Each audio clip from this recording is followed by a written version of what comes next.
Morning. લાસ્ટમાં આપણે વનસ્પતિ અને પ્રાણીઓનો તુલનાત્મક અભ્યાસ કર્યો હતો કે એમની અંદર પેશીય સંરચના અને એમના કાર્યની ચર્ચા કરી હતી, અને એના ઉપરથી આપણે એવું કહી શકીએ કે વનસ્પતિ અને પ્રાણી બંનેની અંદર અલગ અલગ પ્રકારની પેશીઓ જોવાની મળે છે. તો આજે આપણે સૌથી પહેલાં વનસ્પતિ પેશી વિશે ભણીશું. વનસ્પતિ પેશીના અલગ અલગ પ્રકારો વિશે જોઈશું. તો વનસ્પતિના મુખ્ય બે પ્રકારો છે વનસ્પતિ પેશીના. એક છે વર્ધનશીલ પેશી અથવા તો એને વર્ધમાન પેશી તરીકે તમે ઓળખી શકો, અને બીજી છે સ્થાયી પેશી. વર્ધનશીલ પેશી જે છે એ વર્ધનશીલ પેશીને ફરી પાછા ત્રણ પ્રકારોમાં વિભાજિત કરી શકાય. એક છે અગ્રસ્થ વર્ધનશીલ પેશી, બીજી પાર્શ્વીય વર્ધનશીલ પેશી અને ત્રીજી છે આંતરવિષ્ટ વર્ધનશીલ પેશી. અને એ જ રીતે સ્થાયી પેશીને પણ ફરી પાછા બે પ્રકારમાં વિભાજિત કરવામાં આવે છે: સરળ સ્થાયી પેશી અને જટિલ સ્થાયી પેશી. સરળ સ્થાયી પેશીને ફરી પાછા ત્રણ પ્રકારોમાં વિભાજિત કરવામાં આવે છે: મૃદુતક પેશી, સ્થૂળકોણક પેશી અને દ્રઢોતક પેશી. મૃદુતક પેશીની જો વાત કરીએ તો મૃદુતક પેશીને ત્રણ પ્રકારો છે. એક છે સામાન્ય મૃદુતક, બીજી છે હરિતકણોતક અને ત્રીજું છે વાયુતક. અને જટિલ સ્થાયી પેશીની જો વાત કરીએ તો જટિલ સ્થાયી પેશીના મુખ્ય બે પ્રકાર છે: જલવાહક પેશી અને અનવાહક પેશી. આ બધી પેશીઓ વિશે આપણે વન બાય વન ડિટેલમાં જોવાનું છે કે દરેક પેશીની રચના શું છે, એનું કાર્ય શું છે, એની લાક્ષણિકતાઓ શું છે, એના વિશે આપણે જોવાનું છે. તો સૌપ્રથમ આપણે વર્ધમાન પેશી અથવા તો વર્ધનશીલ પેશીની વાત કરીશું. વર્ધનશીલ પેશીની જો આપણે વાત કરીએ તો સૌથી પહેલાં વર્ધનશીલ પેશી કોને કહેવાય? તો જે પેશીના કોષો સતત વિભાજનની ક્ષમતા ધરાવે તેને વર્ધનશીલ પેશી તરીકે ઓળખી શકાય. એના નામ ઉપરથી આપણે એવું કહી શકીએ. વર્ધનશીલ એટલે કે વૃદ્ધિ કરી શકે તેવી. તો જે પેશીના કોષો એ સતત વિભાજનની ક્ષમતા ધરાવતા હોય તેને આપણે વર્ધનશીલ પેશી તરીકે ઓળખી શકીએ. વર્ધનશીલ પેશી આપણને વનસ્પતિમાં ક્યાં જોવાની મળે? તો એનું સ્થાન ક્યાં હશે? તો તે વનસ્પતિના વૃદ્ધિ પામતા પ્રદેશોમાં જોવા મળે છે, અને તેના કોષો જે છે એ વિભાજનની ક્ષમતા ધરાવે છે. એનું કાર્ય શું છે? તો તે વનસ્પતિની વૃદ્ધિ માટે જવાબદાર છે. કે વર્ધનશીલ પેશીનું મુખ્ય કાર્ય શું છે? તો એ વનસ્પતિની વૃદ્ધિ માટે જવાબદાર છે, અને તેના વિભાજનથી સર્જાતા જે કોષો છે એ વૃદ્ધિ પામીને આગળ વધીને પોતાની વિભાજનની ક્ષમતા ગુમાવે છે, અને વિભાજનની ક્ષમતા પર ગુમાવ્યા બાદ તે અન્ય પેશીના નિર્માણ માટે આપણને ઉપયોગી થશે, અથવા તો એ અન્ય પેશીના નિર્માણ સાથે સંકળાયેલા હોય છે. હવે જે વર્ધનશીલ પેશી છે કે જે વનસ્પતિના વૃદ્ધિ કરતા પ્રદેશોમાં આવેલી હોય છે, પરંતુ અમુક જ વિસ્તારોમાં વર્ધનશીલ પેશી જોવાની મળશે. એના વિસ્તાર સીમિત હશે. વનસ્પતિના દરેક ભાગોમાં દરેક વિસ્તારમાં વર્ધનશીલ પેશી જોવાની મળતી નથી. તો એ જે વર્ધનશીલ પેશી છે એ વનસ્પતિના કયા સ્થાને આવેલી છે એ સ્થાનના આધારે આપણે વર્ધનશીલ પેશીના પ્રકારો પાડી શકીએ છીએ. અને સ્થાનના આધારે વર્ધનશીલ પેશીના મુખ્ય ત્રણ પ્રકારો પડશે.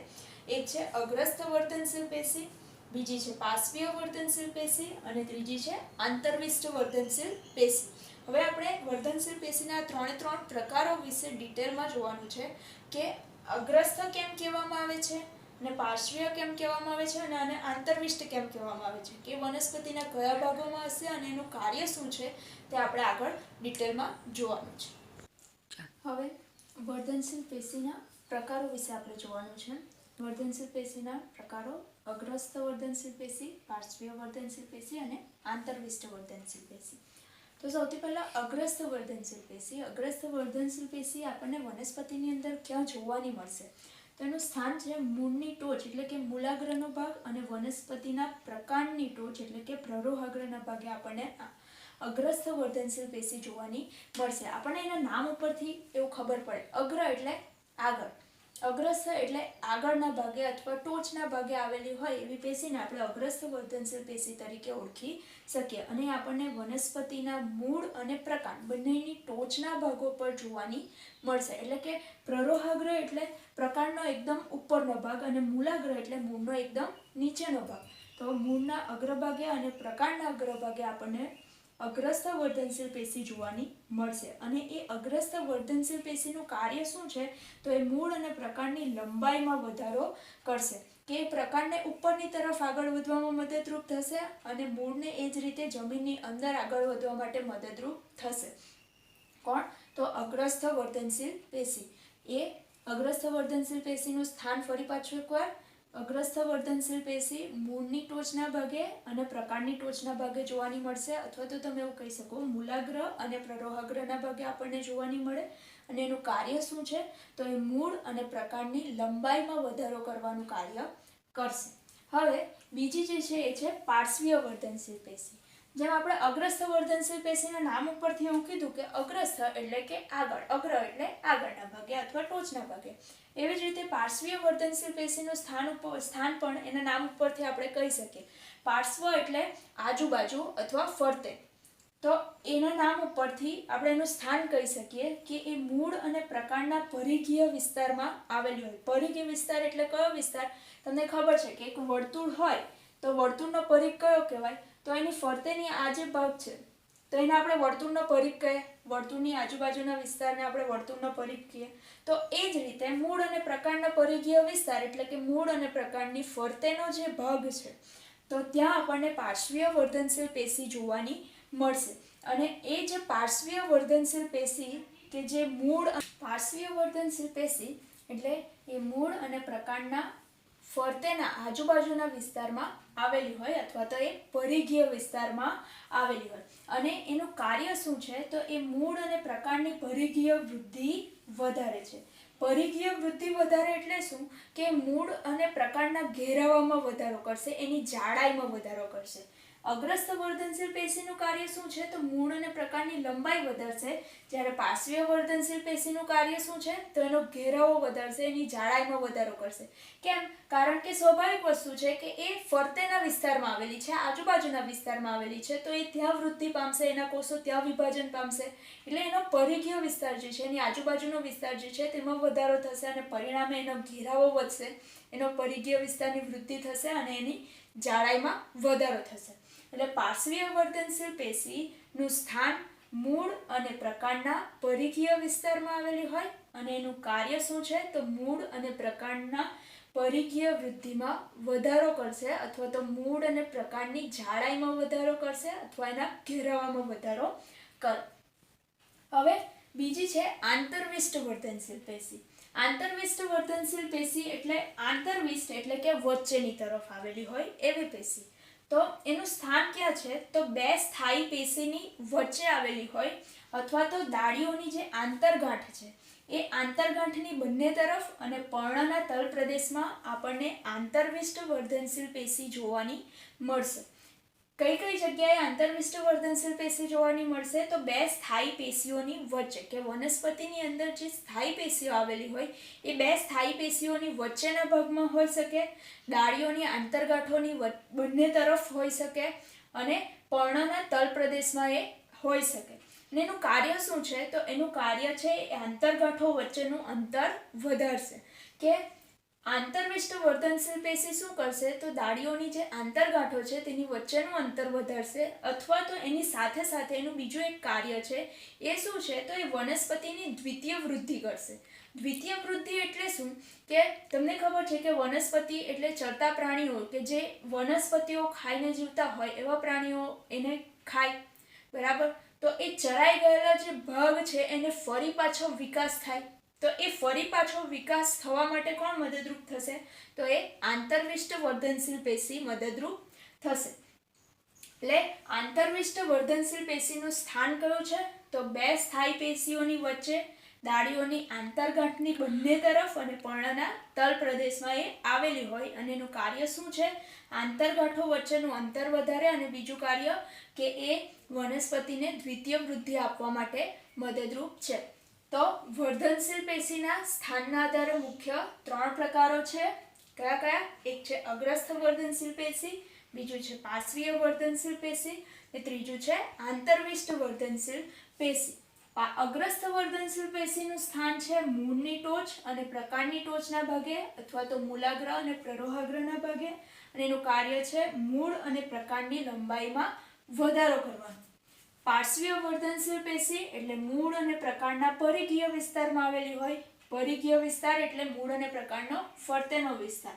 અને એનું કાર્ય છે મૂળ અને પ્રકાંડની પરિઘીય વૃદ્ધિ વધારે અથવા તો મૂળ અને પ્રકાંડના ઘેરાવામાં કે જાડાઈમાં વધારો કરે. અને ત્રીજી છે આંતરવિષ્ટ વર્ધનશીલ પેશી. આંતરવિષ્ટ વર્ધનશીલ પેશીનું સ્થાન છે બે સ્થાયી પેશીની વચ્ચે, ડાળીઓની આંતરગાંઠની બંને તરફ, પર્ણના તલ પ્રદેશમાં. અને એનું કાર્ય છે આંતરગાંઠો વચ્ચેનું અંતર વધારે અને વનસ્પતિની દ્વિતીય વૃદ્ધિ માટે મદદરૂપ થાય. તો આ જે વર્ધનશીલ પેશીના પ્રકારો છે તમને પરીક્ષાની અંદર 3 માર્કના ક્વેશ્ચનમાં પૂછાઈ શકે અથવા તો 2 માર્કના ક્વેશ્ચનમાં પણ પૂછાઈ શકે કે વર્ધનશીલ પેશીના પ્રકારો જણાવી એમના સ્થાન અને કાર્ય જણાવો. તો એની અંદર તમારે એના આ 3 પ્રકારો અને એના સ્થાન અને કાર્ય લખવાના રહેશે. હવે આ વર્ધનશીલ પેશીની વાત થઈ. હવે આપણે સ્થાયી પેશી વિશે જોવાનું છે. આપણે વનસ્પતિના 2 મુખ્ય પેશીઓની વાત કરી, 2 મુખ્ય પ્રકારોની. એક છે વર્ધનશીલ પેશી અને બીજી છે સ્થાયી પેશી. આપણે વર્ધનશીલ પેશીની વાત કરી લીધી. હવે આપણે સ્થાયી પેશી વિશે જોવાનું છે. આપણે સ્થાયી પેશીની વાત કરીએ તે પહેલાં તમારી ટેક્સ્ટબુકની અંદર વર્ધનશીલ પેશીને રિલેટેડ એક પ્રવૃત્તિ આપેલી છે, એક એક્ટિવિટી આપેલી છે કે આપણે એવું કીધું કે વર્ધનશીલ પેશીને કારણે વનસ્પતિની વૃદ્ધિ થાય. તો કઈ રીતે એવું કહી શકાય કે વર્ધનશીલ પેશીને કારણે જ વનસ્પતિની વૃદ્ધિ થાય છે? તો એ જાણવા માટે તમને એક પ્રવૃત્તિ ટેક્સ્ટબુકની અંદર આપેલી છે. એ પ્રવૃત્તિની અંદર શું કરવાનું છે તો 2 કાચના જાર લેવાના છે. કાચના જાર અથવા તો તમે કાચની બરણી કે કાચના ગ્લાસ પણ લઈ શકો. એને પાણીથી સંપૂર્ણ ભરવાના છે અને એની સાથે 2 કાંદા લેવાના છે કે 2 કાચના જાર લેવાના છે આવી રીતે, અને એને પાણીથી સંપૂર્ણ ભરવાના છે. એટલે એની સપાટી સુધી ઉપર સુધી પાણી ભરી દેવાનું છે. અને 2 કાંદા લેવાના છે અને એ કાંદાને આ કાચના જે ઝાડ તમે લીધા એની ઉપર મૂકવાના છે. હવે કાંદાને કાચના ઝાડ ઉપર કઈ રીતે મૂકવાના છે તો એનો જે મૂળવાળો ભાગ આવે કાંદાનો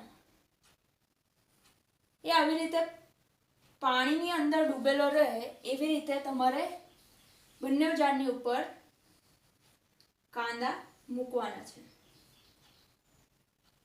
હવે આવી રીતે કાંદાને મૂકી દીધા પછી તમારે દિવસે 5 દિવસ સુધી એવરી ડે શું કરવાનું છે તો આ જે કાંદાના મૂળ છે એ કાંદાની મૂળની વૃદ્ધિનો અવલોકન કરવાનું છે. કે પહેલા દિવસે એનું અવલોકન કરો, બીજા દિવસે એનું અવલોકન કરો, ત્રીજા દિવસે અવલોકન કરો. પછી શું કરવાનું છે કે ત્રીજા દિવસે 2 દિવસ અવલોકન કર્યા પછી ત્રીજા દિવસે તમારે બીજા ઝાડમાં રાખેલા જે કાંદા છે એ કાંદાના મૂળનો ટોચનો ભાગનો 1 સેન્ટીમીટર જેટલો ભાગ કટ કરી નાખવાનો છે અને કાપી નાખવાનો છે. અને ફરી પાછા કાંદાને એઝ ઇટ ઇઝ મૂકીને 5 દિવસ સુધી સતત એનું અવલોકન કરવાનું છે. જ્યારે તમે ઝાડ 2માં રાખેલા કાંદાના મૂળાગ્રનો ભાગ 1 સેન્ટીમીટર જેટલો કાપી નાખશો અને ત્યાર પછી 5 દિવસ સુધી રોજ એનું અવલોકન કરશો તો તમને શું જોવાનું મળશે કે બંને જે ઝાડ છે એમાંથી કયા ઝાડના મૂળની લંબાઈ વધારે હશે? તો એ બટ ઓબ્વિયસ છે કે એક પહેલા નંબરનું જે ઝાડ છે એની અંદર જે મૂળ હશે, કાંદો હશે, એના મૂળની લંબાઈ વધારે હોવાની. કેમ વધારે હશે? કારણ કે આ તો આપણે 1 સેન્ટીમીટર જેટલા કટ કરી નાખેલા છે એટલે એટલા તો એ ઓછા જ હોવાના. ત્યાર પછી બીજું શું જોવાનું છે કે મૂળનો આગળનો ભાગનો ટોચનો ભાગનો 1 સેન્ટીમીટર જેટલો ભાગ તમે કટ કરી નાખો પછી પણ શું આ ઝાડ 2માં મૂળની વૃદ્ધિ થશે કે નહીં થશે? તો ઝાડ 2માં રાખેલા જે કાંદો છે એની મૂળની વૃદ્ધિ અટકી જશે. શા માટે એ મૂળની વૃદ્ધિ અટકી જશે? કારણ કે જ્યારે આપણે એ મૂળનો ટોચનો ભાગ મૂળાગ્રનો 1 સેન્ટીમીટર જેટલો ભાગ કાપી નાખશું ત્યારે એની સાથે સાથે એના અંદર અગ્રભાગે રહેલી એની લંબાઈમાં વધારો કરતી જે અગ્રસ્થ વર્ધનશીલ પેશી હશે એ પણ નીકળી જશે. હવે અગ્રસ્થ વર્ધનશીલ પેશી નથી રહેવાની તો મૂળની લંબાઈમાં વધારો થવાનો પણ શું થશે? અટકી જશે. તો આ પ્રવૃત્તિ ઉપરથી આપણે એવું કહી શકીએ કે વર્ધનશીલ પેશી જે છે એ વર્ધનશીલ પેશી મૂળની લંબાઈમાં કે પ્રકાંડની લંબાઈમાં અથવા તો વનસ્પતિની વૃદ્ધિ કરવામાં મદદરૂપ થાય છે. હવે આપણે સ્થાયી પેશી પર આગળ વધીશું. આપણે સ્થાયી પેશીની વાત કરવાની છે. તો સ્થાયી પેશીનું જે નિર્માણ છે એ વર્ધનશીલ પેશીના કોષો દ્વારા થાય છે. હવે સ્થાયી પેશીનું નિર્માણ વર્ધનશીલ પેશીના કોષો દ્વારા કઈ રીતે થશે? તો આપણે વર્ધનશીલ પેશીની જ્યારે વાત કરી ત્યારે આપણે એવું કીધું કે વર્ધનશીલ પેશીના કોષો જે છે એ વર્ધનશીલ પેશીના કોષો વિભાજન બાદ પોતાની વિભાજન કરવાની ક્ષમતા ગુમાવે છે અને કોષો સ્થાયી બનશે અને એ બીજી પેશીઓના નિર્માણ માટે આપણને મદદરૂપ થાય અથવા વનસ્પતિને મદદરૂપ થાય. તો એ જે સ્થાયી પેશીના જે વર્ધનશીલ પેશીના જે કોષો છે કે જે સ્થાયી બનેલા છે એ સ્થાયી કોષો શાનું નિર્માણ કરશે? તો એ સ્થાયી પેશીનું નિર્માણ કરશે. વર્ધનશીલ પેશી દ્વારા નિર્માણ પામેલા જે કોષો છે એ વિભાજન પામવાની ક્ષમતા ગુમાવે છે અને વિશિષ્ટ કાર્ય કરવા માટે સ્થાયી સ્વરૂપ પ્રાપ્ત કરવાની જે ક્રિયા છે એને વિભેદીકરણ દર્શાવે. એટલે શું કે જે વર્ધનશીલ પેશીના કોષો છે તે પોતાની વિભાજન કરવાની ક્ષમતા ગુમાવીને કોઈ વિશિષ્ટ કાર્ય કરવા માટે એક સ્થાયી સ્વરૂપ પ્રાપ્ત કરે છે અને એ જે પોતાની વિભાજનની ક્ષમતા ગુમાવીને એક સ્થાયી સ્વરૂપ પ્રાપ્ત કરવાની જે ક્રિયા છે એને વિભેદીકરણ તરીકે ઓળખવામાં આવે છે અને એ વિભેદીકરણની ક્રિયા દ્વારા વર્ધનશીલ પેશીના કોષો જે છે એ સ્થાયી પેશીનું નિર્માણ કરશે. સ્થાયી પેશીની જો કોઈ વ્યાખ્યા આપવી હોય તો તમે એવું કહી શકો કે જે પેશીના કોષો વિભાજનની ક્ષમતા ધરાવતા નથી અથવા તો સ્થાયી હોય તેવી પેશીને સ્થાયી પેશી તરીકે ઓળખવામાં આવે છે. આમ વર્ધનશીલ પેશીના કોષો એ વિભેદન પામીને વિવિધ પ્રકારની સ્થાયી પેશીઓનું નિર્માણ કરે છે. હવે આપણે સ્થાયી પેશીની વાત કરીએ. હવે સ્થાયી પેશીના અલગ અલગ પ્રકારો જોવાના છે. આપણે સ્ટાર્ટિંગની અંદર એવું કીધું કે સ્થાયી પેશીના મુખ્ય બે પ્રકારો છે, સરળ સ્થાયી પેશી અને જટિલ સ્થાયી પેશી. તો એ સ્થાયી પેશીના પ્રકારો વિશે આપણે આગળ ચર્ચા કરવાની છે. હવે આપણે સ્થાયી પેશીના પ્રકારો વિશે જોવાનું છે. તો સ્થાયી પેશીના મુખ્ય બે પ્રકાર છે, સરળ સ્થાયી પેશી અને બીજું છે જટિલ સ્થાયી પેશી. હવે સરળ સ્થાયી પેશી કોને કહેવાય? તો એક જ પ્રકારના કોષો ભેગા મળીને કોઈ એક કાર્ય કરતી પેશીનું નિર્માણ કરે તેને સરળ સ્થાયી પેશી તરીકે ઓળખવામાં આવે. હવે એને સરળ સ્થાયી પેશી કેમ કહેવામાં આવે? કારણ કે એની અંદર એક જ પ્રકારના કોષો ભેગા મળીને કોઈ એક ચોક્કસ કાર્ય કરે એટલા માટે એને સરળ સ્થાયી પેશી તરીકે ઓળખવામાં આવે છે. અને એ સરળ સ્થાયી પેશી જે છે એ સરળ સ્થાયી પેશીના ફરી પાછા ત્રણ પ્રકારો પડશે. એક છે મૃદુતક પેશી, બીજું છે સ્થૂળકોણક પેશી અને ત્રીજું છે દ્રઢોતક પેશી. અને બીજી જે છે સ્થાયી પેશીનો પ્રકાર એ છે જટિલ સ્થાયી પેશી. હવે એને જટિલ સ્થાયી પેશી શા માટે કહેવામાં આવે? કારણ કે એમાં એક કરતાં વધારે પ્રકારના કોષો ભેગા મળશે અને કોઈ એક કાર્ય કરતી પેશીનું નિર્માણ કરે એટલા માટે એને જટિલ સ્થાયી પેશી તરીકે ઓળખવામાં આવે. એટલે જટિલ સ્થાયી પેશી કોને કહેવાય? તો એક કરતાં વધારે પ્રકારના કોષો મળીને કોઈ એક કાર્ય કરતી પેશીનું નિર્માણ કરે તેને જટિલ સ્થાયી પેશી તરીકે ઓળખવામાં આવે છે. અને એ જટિલ સ્થાયી પેશીના બે મુખ્ય પ્રકારો છે. એક છે જલવાહક પેશી અને બીજી છે અનવાહક પેશી.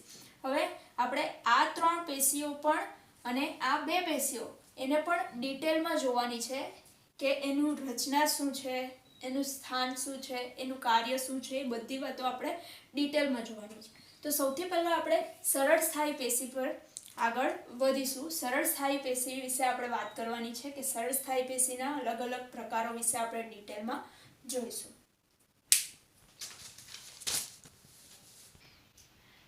મૃદુતક પેશીની આપણે વાત કરવાની છે. સૌથી પહેલાં સ્થાયી પેશીનો જે સરળ સ્થાયી પેશીનો સૌથી પહેલો પ્રકાર જે છે એ છે મૃદુતક પેશી. તો મૃદુતક પેશી કોને કહેવાય? તો વનસ્પતિમાં કોષોના થોડાક સ્તરો જે છે એ આધારોતક કાર્ય કરતી પેશીનું નિર્માણ કરે છે તેને મૃદુતક પેશી કહે છે. કે વનસ્પતિ પેશીના જે કોષો છે એના થોડા સ્તરો ભેગા મળીને આધારોતક કાર્ય કરતી પેશીનું નિર્માણ કરે. હવે આધારોતક કાર્ય એટલે શું? તો આધાર આપવાનું કાર્ય કરતી પેશીનું નિર્માણ કરશે તેને આપણે મૃદુતક પેશી તરીકે ઓળખીશું.